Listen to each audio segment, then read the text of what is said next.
Assalamualaikum warahmatullahi wabarakatuh. Nama saya Salsabila Ramadhani, NPM saya 1921020606. Di sini saya akan presentasikan sebuah materi berjudul Bangunan Hukum Islam di Indonesia. Define law dan man-made law sebagai teori hukum. Hukum Islam dikategorikan sebagai divine law karena aturan-aturan yang ada di dalamnya dibuat langsung oleh Tuhan untuk mengatur kehidupan manusia di dunia. Bila kita perhatikan pengertian di atas, betul-betul menetapkan hukum Islam sebagai entitas yang murni bersifat top-down dan melepaskan aspek-aspek historis sosiologisnya.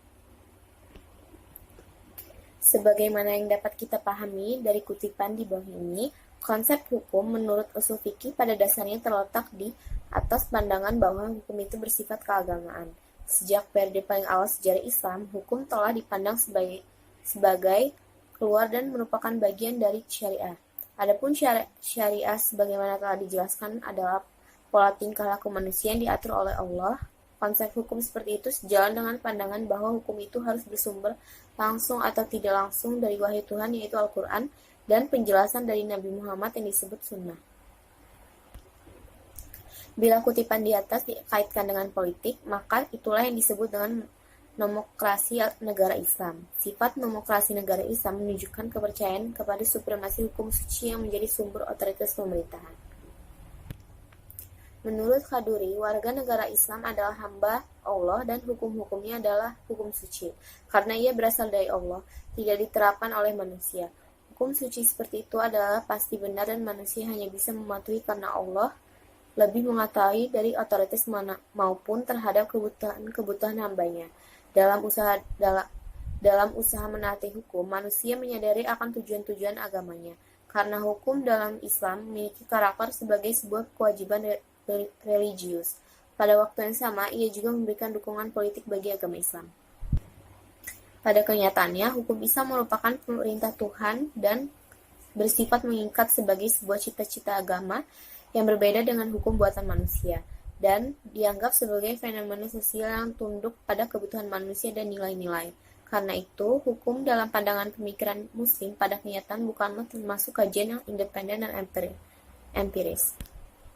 Perkembangan hukum Islam di Indonesia.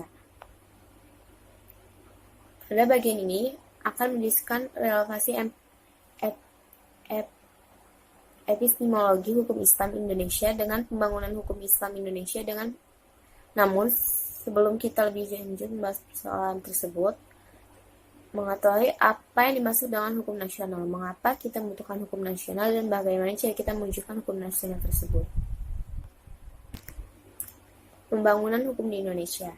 Dalam rangka membangun sistem hukum nasional, pemerintah menerapkan kebijaksanaan untuk memanfaatkan 3 sistem yang eksis di Indonesia, yaitu hukum adat, Islam, dan Barat. Ketiga, sistem hukum sangat berkontribusi dalam pembangunan hukum nasional. Tatanan hukum nasional Indonesia harus mengandung ciri yang pertama berwawasan kebangsaan dan berwawasan nusantara, yang kedua mampu mengakomodasi kesadaran hukum kelompok etnis, kedaerahan, dan keyakinan agama, yang ketiga sejauh mungkin berbentuk tertulis dan terunifikasi, yang keempat bersifat rasional, dan yang kelima responsif. Perkembangan hukum Islam di Indonesia. Berdasarkan penjelasan di atas, dalam hal penetapan kebijakan hukum di Indonesia, pemerintah telah memberikan hukum Islam sebagai bagian dari hukum nasional.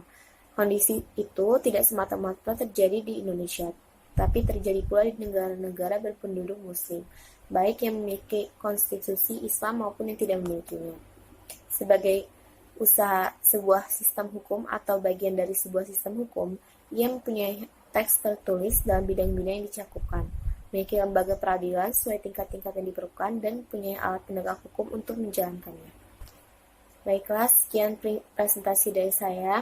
Wassalamualaikum warahmatullahi wabarakatuh.